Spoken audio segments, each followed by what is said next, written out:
Peggy 12.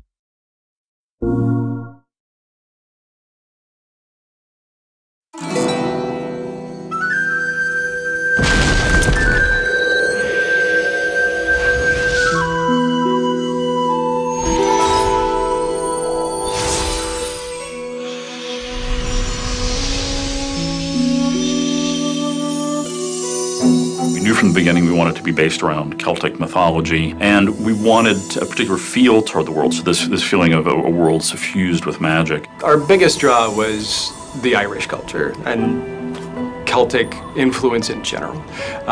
If it came from Northern Europe, it's probably in our game somewhere.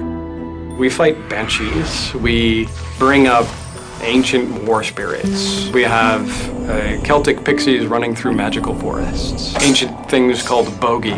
Bogies were the critters in the night that stole children and things from your cupboard. It's filled with knots and ghosts and sprites and bogies, but really it's brought into a modern understanding. We wanted to make sure to ground our game in some real mythology because we were going for an archetypal story. We wanted something that would be close enough to the medieval fantasy themes that gamers are very familiar with, but still fresh enough at the same time that it would feel like a new take on them. With each of the major environments, we were looking for ways to push them outside of what you're familiar with. We wanted to create the sense that you're someplace else, someplace strange, someplace that's not the real world. The foresting door! I can see it! We took our worlds and we really gave them a rich visual treatment that made them look just frankly stunning and beautiful. And a place that even if you weren't playing the game, you would be really enjoying just getting to walk through it and sort of marveling at the architecture and the flora and fauna and the way the light played off the surfaces. The elves who built a lot of this stuff, they don't build like humans do. They grow things organically. There's something sort of unsettlingly strange about the way the buildings are constructed in these spaces. They're not built like normal human buildings. So all of the ruins that you see in the Endless Stair, they don't feel like crumbled stone. It's like the stone has all been like grown like plants. Everything has sort of this sinuous feel to it, and then it's toppled and fallen over.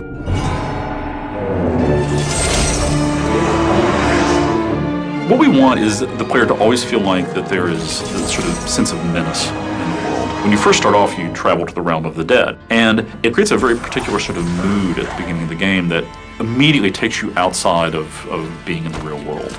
The whole idea behind Lockbarrow is wandering through a graveyard on a midsummer's night. It's this enormous ruined fortress that is filled with mist, and there's ghostly hands that are reaching up out of the ground every place you go. We call them the Restless Dead, long-lost battle spirits from Irish Celtic songs. In our world, we really draw on those ancient legends. Those were really a lot of the deep inspiration behind most of the critters that you'll find.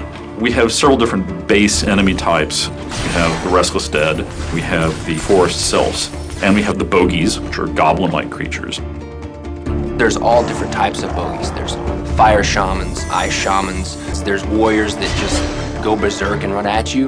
We tried to create a silhouette and a profile that was far enough removed from goblins and trolls that it could be a fresh and original character. Hey!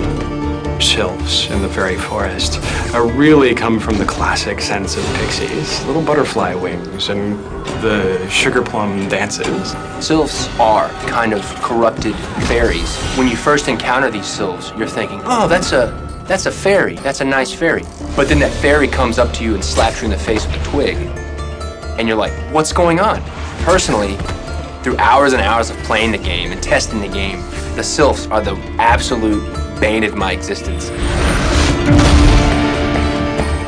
The creatures that we've developed for Sorcery really draw from those global legendary critters. Ghosts, goblins, things that move in the woods. Just those childhood dreams that we all grew up, we all heard about in stories, those things that are timeless across every culture.